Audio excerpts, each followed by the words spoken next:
बिस्मिल्लाहिर्रहमानिर्रहीम। मेरा नाम आफ्ताब हुसैन नागरा है और मैं साबिक सदर हूँ पाकिस्तान टैक्स बार एसोसिएशन का। 35 साल हो गए हैं मुझे इस शोबे में और इस तरह के बजट आते रहते हैं और बजट्स में बहुत सारी बातें भी होती रहती हैं। लेकिन कुछ चीज़ें ऐसी होती हैं जो जिन पे हमारे कमेंट्स जो हैं या हमारी सोच जो है वो शायद डिफरेंट होती है आम आदमी से। इस दफ़ा के बजट का थोड़ा-सा मैं ओवरव्यू पेश कर दूँ आपको कि इस दफ़ा का टोटल रेवेन्यू जो हमारा है 9,502 अरब रुपए है। ये बजट इस पे मुहित है और इसमें जो गवर्नमेंट ने टैक्सेस का रेवेन्यू का जो एक टारगेट रखा है वो 7,004 अरब रुपए है। ये कि ये मतलब एक हिस्टोरिकल है, इतना बड़ा जो टारगेट है ये बहुत मुश्किल भी लगता है और ज़ाहिर है कि एक चैलेंज भी होगा फेडरल बोर्ड ऑफ रेवेन्यू के लिए। लेकिन बहरहाल इसमें गवर्नमेंट की जो एक विश है वो ये है कि ये हम टारगेट अचीव करें ताकि जो हमारा बजट है, ये जो महंगाई का एक तूफान है उसको कैटर किया जा सके। इसमें एक चीज़ जो पूरे बजट में हमने पॉजिटिव देखी है वो ये है कि इन्होंने टारगेट किया है ऐसे तबके को कि जो टैक्स दे सकता है। मिसाल के तौर पे कि जो लोग ज़्यादा इस वक्त हम कह सकते हैं कि जिनके पास अल्लाह का दिया बहुत कुछ है और वो टैक्स देने की पोजीशन में भी हैं, लेकिन शायद वो टैक्स उतना नहीं दे रहे जितना देना चाहिए। तो इस हवाले से गवर्नमेंट ने उन्हें टारगेट किया है और इस पे हमें बिल्कुल हम समझते हैं कि ये वाक़ई एक अच्छा इक़दाम है कि ऐसे जिस तरह हम किस ज़माने में वेल्थ टैक्स लिया करते थे और वेल्थ टैक्स पे जो ऐसा तबका था जो हमें नज़र आता था कि जो वाक़ई वेल्दी है उसको अपनी वेल्थ पे टैक्स देना चाहिए और देते थे। लेकिन अनफॉर्चुनेटली वो 2000 में वो विथड्रॉ कर लिया गया और उसकी वजह से एक अच्छा खासा सेटबैक मिला रेवेन्यू को। अभी जो एक मैसिव जो हम चेंज कहते हैं या जिसको हम एक रेवेन्यू जनरेशन का एक सोर्स समझ रहे हैं, जो इस 7,004 अरब रुपए में जो एक बुनियादी जो हम समझते हैं कि जो आमदन का ज़रिया होगा, उसमें इन्होंने वो तमाम प्रॉपर्टी, मसलन एक शख्स जो है वो अगर एक 10 प्रॉपर्टीज़ का होल्ड कर रहा है या 5 प्रॉपर्टीज़ होल्ड कर रहा है और उसमें एक घर उसका छोड़ के बाकी जो प्लॉट्स हैं, घर है, उसको उन्होंने टैक्स कर दिया है। टैक्स इन अ सेंस कि उसकी प्रॉपर्टी की वैल्यूएशन होगी एफबीआर के रेट के मुताबिक, अब उसकी करंट वैल्यू के मुताबिक फिर उसको टैक्स किया जाएगा और उस पे तफसीलात अभी क्योंकि आ रही हैं, हम उस पे फार्मूला तो डिटरमिन नहीं कर सकते, लेकिन उस पे अच्छा खासा टैक्स बनेगा और ज़ाहिर है कि उससे एक अच्छा रेवेन्यू का जो सोर्स है सामने आएगा।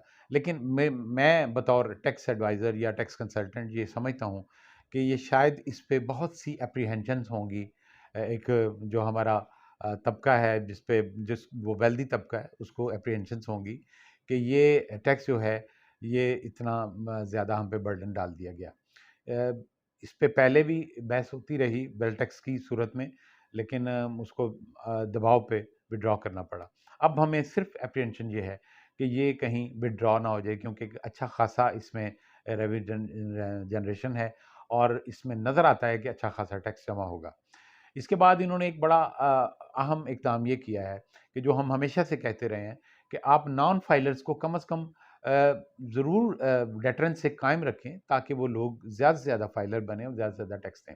इस दफ़ा उन्होंने किया कि अभी जो नॉन फाइलर अपनी प्रॉपर्टी को रजिस्टर्ड करवाएगा, पहले उस पे 1% टैक्स था, 2% टैक्स था।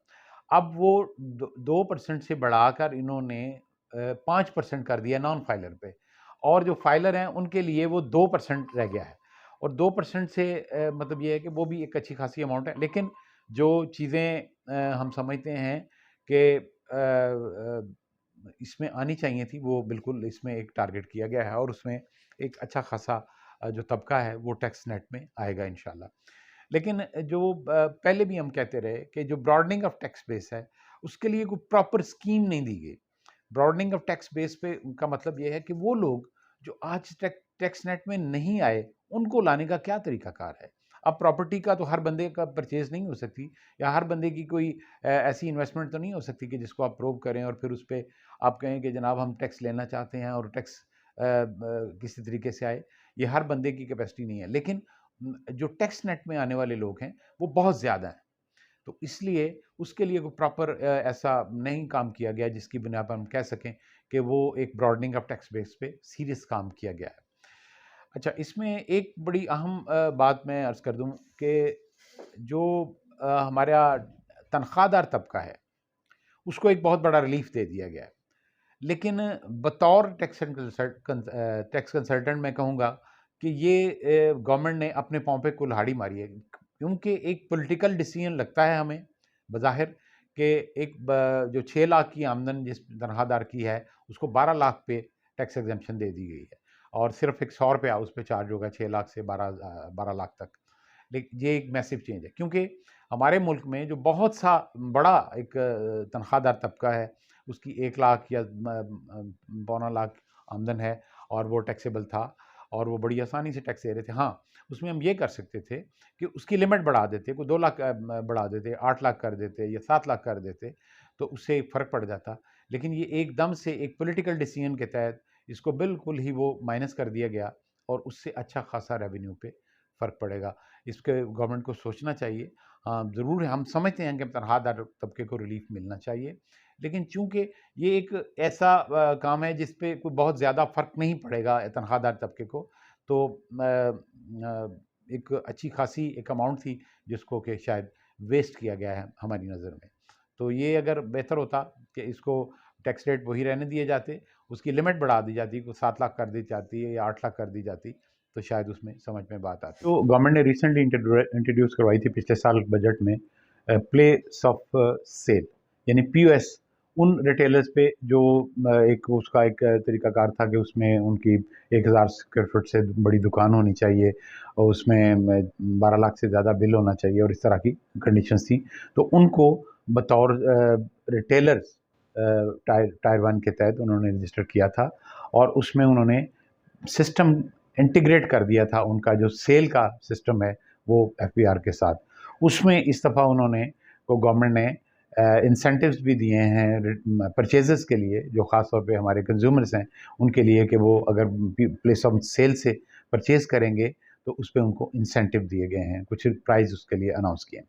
इसके बाद एक बड़ा अहम इशू था एडीआरसी का था, जिस पे हम हमेशा से कहते रहे हैं कि एडीआरसी एक जो अल्टरनेट डिस्प्यूट रेजोल्यूशन है, मसलन मिसाल के तौर पे उसको हम आम लफ्ज़ों में ये कह सकते हैं कि जो कानूनी जो मामलात हैं जो अदालतों में हैं या उसके बाहर अगर कोई सेटलमेंट करनी है आर्बिट्रेशन के लिए, तो उसके लिए गवर्नमेंट ने एक एडीआरसी का कॉन्सेप्ट दिया था, अल्टरनेट डिस्प्यूट रेजोल्यूशन का। तो उस पे भी हमने बहुत सा काम किया है, लेकिन अभी तक उसकी वो रिजल्ट्स या वो हमें जो हमारी कोशिश थी उसका वो इनाम नहीं मिल सका जो हम चाहते थे। चूँकि एडीआरसी एक ऐसा अच्छा कॉन्सेप्ट है जो पूरी दुनिया में राइज है और इस पे जो टाइम भी बचता है, ये अदालतों का वक्त भी ज़ाया नहीं होता और फिर इस तरह से बहुत सी एनर्जी जो है वो बच जाती है। तो लेकिन ये इस पे शायद एफबीआर उतना सीरियस नहीं है जितना होना चाहिए। अभी इसमें कुछ चेंजेस की गई हैं, लेकिन मैं बतौर टैक्स कंसल्टेंट समझता हूँ कि वो शायद उसकी ज़रूरत नहीं थी, क्योंकि वो कानूनी तौर पे शायद वो मैं समझता हूँ कि वो शायद फुलफ़िल ना हो सकें और शायद उस पे हम उस तरह से जो एफबीआर की एक विल है उसके मुताबिक काम ना हो सके। एक और जो गवर्नमेंट ने इस दफ़ा चेंज की है, दोबारा उसे वो टैक्स आयद कर दिया गया है कि जो बाहर जो क्रेडिट कार्ड के ज़रिए पेमेंट्स होती थी या डेबिट कार्ड के ज़रिए बाहर के मुल्कों में पेमेंट्स होती थी, उस पे भी टैक्स लगा दिया गया है। उसकी रेशियो इंशाल्लाह वो थोड़े दिनों तक आएगी तो हम उसमें बता देंगे। कुछ इन्होंने एक और जो मैं समझता हूँ कि एक गलत काम किया है, वो ये है कि 214(1) में के तहत अपने आप को एम्पावर कर लिया है कि वो अब कोई भी चेंज उसमें कर सकेंगे कि डेट की एक्सटेंशन कर सकेंगे, लेकिन वो गलत बात होगी। उस तरह अफ़सस को एक बहुत मतलब वो शुतरे बेमुहार वाली बात है कि उसमें उनको वो बेपनाह इख्तियारात दे दिए गए और वो शायद अपने जो काम हैं वो पहले नहीं कर सकते, तो अगर इस तरह की उन्हें रिलीफ दे दिया गया तो शायद वो मज़ीद इसमें ख़राबी पैदा हो। मेरी जो कुछ तजावीज़ हैं इसमें कि गवर्नमेंट को अगर सीरियसली कोई काम करना है, अगर सीरियस एफर्ट्स करनी है रेवेन्यू कलेक्शन में, तो उसके लिए ऑफिसर्स के इख्तियारात कम से कम होने चाहिए। जो टैक्स पेयर्स हैं उन पे कॉन्फिडेंस बिल्डिंग मेजर्स अडॉप्ट करने चाहिए, क्योंकि जितना एक टैक्स पेयर और महकमे के दरमियान एक गैप है, जो कॉन्फिडेंस का एक फुकदान है, उसको फुलफिल करने की ज़रूरत है। उन पे अगर कोई शख्स फ़र्ज़ करें टैक्स देता है तो उस पे एतमाद करना चाहिए, उस पे इतना एतमाद करना चाहिए कि भाई अगर तुमने 3 साल के लिए 4 साल के लिए हम तुम्हें इम्यूनिटी दे रहे हैं और ये इतना टैक्स तुम बढ़ा के दे दो, हम उसको एक्सेप्ट करेंगे और उस पर कोई पूछ-गिछ नहीं होगी। आप यकीन करें कि बहुत से लोग इस तरह से टैक्स नेट में आएंगे और बहुत सी चीज़ें बेहतर होना शुरू हो जाएंगी। लेकिन अनफॉर्चुनेटली गवर्नमेंट इस पर शायद पहले भी हमने बहुत दफ़ा रिक्वेस्ट की है, लेकिन उस पर अभी तक कोई ऐसा इक़दाम नहीं हो सका। तीसरी बात यह है कि जो डिपार्टमेंट इंटरवेंशन है हर केस में, वो नहीं होनी चाहिए। इसमें जो सेल टैक्स का एक सिलसिला है वो भी अभी तक हम रिज़ॉल्व नहीं कर सके, हम रिफ़ंड्स के इशू रिज़ॉल्व नहीं कर सके। उसकी वजह ये है कि डिपार्टमेंट इंटरवेंशन बहुत ज़्यादा है। जिसकी मर्ज़ी होती है, जिसकी नहीं होती, उस पे वो काम करते हैं। और जिस बात कर रहे हैं कि डिपार्टमेंट इंटरवेंशन, वो रिफ़ंड्स के बारे में है। रिफ़ंड्स जिसको देने होते हैं, वो पिक एंड चूज़ होता है, उस पे रिफ़ंड्स दे देते हैं। बाकी जो लोग तरसते रहते हैं कि 2015 से अभी तक बहुत से लोगों के रिफ़ंड पेंडिंग है, इस पे भी गवर्नमेंट को सीरियसली सोचना चाहिए। बाकी ये है कि हम लोग चाहते ये हैं कि ज़्यादा से ज़्यादा रेवेन्यू जनरेट हो, और उसका बुनियादी नुक्ता सिर्फ यही है कि कॉन्फिडेंस बिल्डिंग मेजर्स अडॉप्ट किए जाएँ। हुकूमत को और टैक्स पेयर के दरमियान एक एतमाद की फ़ज़ा कायम हो, ताकि लोग ज़्यादा से ज़्यादा इस सिस्टम में आएँ और ज़्यादा से ज़्यादा टैक्स दें। एक बात और ऐड की गई है इस दफ़ा कि वो शनाख्ती कार्ड की जो शर्त थी नॉन रजिस्टर्ड परचेज़र से,